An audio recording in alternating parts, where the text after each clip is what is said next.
Jordan Bardella, le président du parti français d'extrême droite Rassemblement National, RN, doit s'exprimer jeudi à Jérusalem lors d'une conférence sur l'antisémitisme organisée par le gouvernement israélien, suscitant des débats au sein de la communauté juive dans le monde.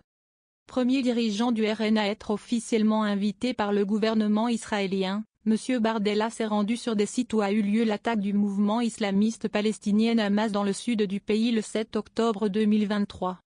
Depuis son arrivée en Israël, le jeune président du RN insiste sur le fait qu'Israël et la France ont les mêmes adversaires, établissant un parallèle entre l'attaque du 7 octobre et les attentats djihadistes du 13 novembre 2015 en France.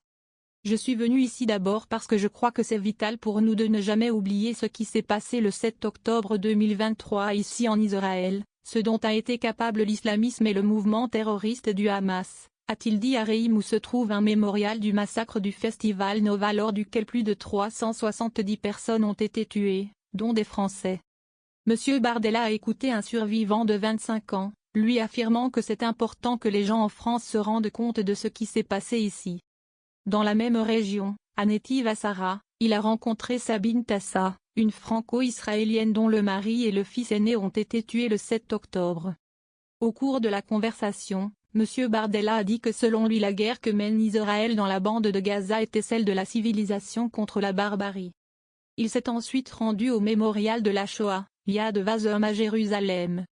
Le RN, anciennement Front National, reste associé aux propos négationnistes de son fondateur, Jean-Marie Le Pen, qui lui avait valu d'être condamné par la justice. Interrogé sur ces faits en marge de sa visite, M. Bardella a dit qu'il ne faisait pas de la politique dans le rétroviseur. À ce jeu-là, je pense qu'on